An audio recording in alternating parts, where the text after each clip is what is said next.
This morning on Take It Off Today, the scoop on sugar substitutes. If you use them to cut calories, you may want to consider putting down those little packets because they could actually sabotage your diet. Today, contributor Joy Bauer is a nutritionist and registered dietitian. Hi, Joy. Good morning to you. Matt. People are going to listen to that and say, wait a second, I use these things because I want to help my diet. How can they sabotage a diet? Right. You know what? Unfortunately, it's not cut and dry. We have research that shows they do help you lose weight by saving calories.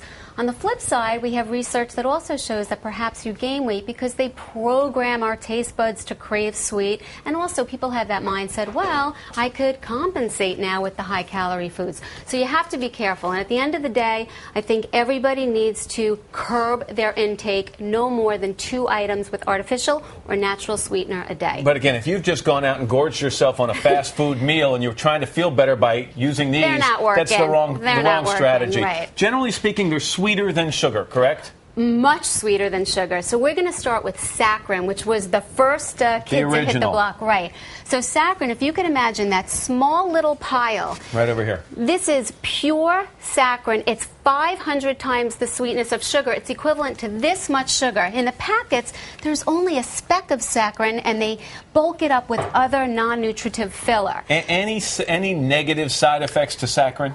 Well, you know, there are definitely some negative claims that are circulating, but the FDA has given it a stamp of approval. Again, no more than 2 items a day from any of these sweeteners.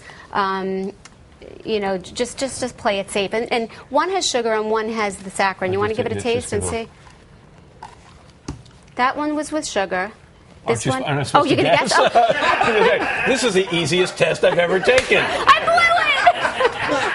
Which one do you think? That one's saccharin, this one's sugar. Bing, bing, bing, bing, bing. Let's go on to the next one. Aspartame? Aspartame is better known as Equal or NutraSweet, and this little pile is the same equivalent to this much sugar. It's 200 times the sweetness of sugar, and again, they pad it in the packets to make it more user-friendly. Can you cook with these things? I mean, is it... They have versions that you can cook with, but not with the straight aspartame or the saccharin. And this is in a wide variety of products. And you'll see, like, the Jell-O brand has it in the regular Jell-O and in the sugar-free version with the aspartame. It tastes pretty close. All right, let me go on now. We're going to do a taste test here coming up in a second. But the next one is sucralose? Sucralose, better known as Splenda. And this has exploded with products all over the market. If you could imagine, it's 600 times. So even the more than saccharin. Yes, and again, you know, a little bit padding within the packets, but it's not absorbed by the body, so 0 calories, and you can't cook with it. One of the complaints about some of these things, they have a bad aftertaste. That's what I've heard. So let me try that. Don't tell me this time. Okay? You're going to guess.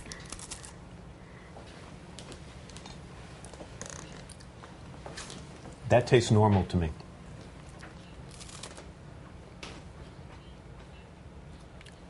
I think the first one was normal sugar, and this is...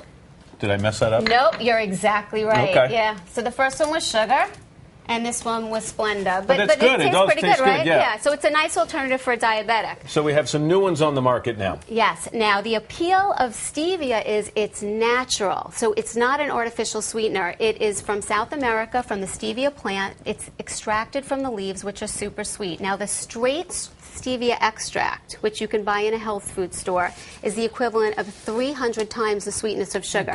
But these products, Purevia and Truvia, are cutting it with something called erythritol, which is a sugar alcohol, which sort of subdues the sweetness. Just doesn't sound good. No, but it's actually pretty tasty. You taste both of these drinks. It's the same drink.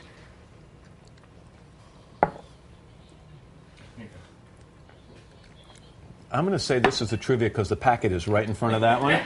Brilliant. Okay. You know what? Now that has a little aftertaste to me. Okay. A little bit. I'm much more used to the sugar one. Okay. And it's a compromise because it drives the calories down, but it does change the taste. Real quickly, the other new ones, because we only got 30 seconds left, are... Agave syrup. Agave is from the agave nectar shrub in Mexico. Now, there are pros and cons. It has calories the same as sugar, but it's sweeter, so you can use less of it. It does not spike your blood sugar levels, which is great for diabetics. However, the downside is it can elevate your triglycerides, and it gives some people with irritable bowel syndrome symptoms. All right, just 10 seconds left. The way dieters should incorporate these into their lives is how? Being smart, no more than 2 items with artificial or natural sweeteners a day. All right, Joy, thank you very much. Joy Bauer, and we're back after your local news.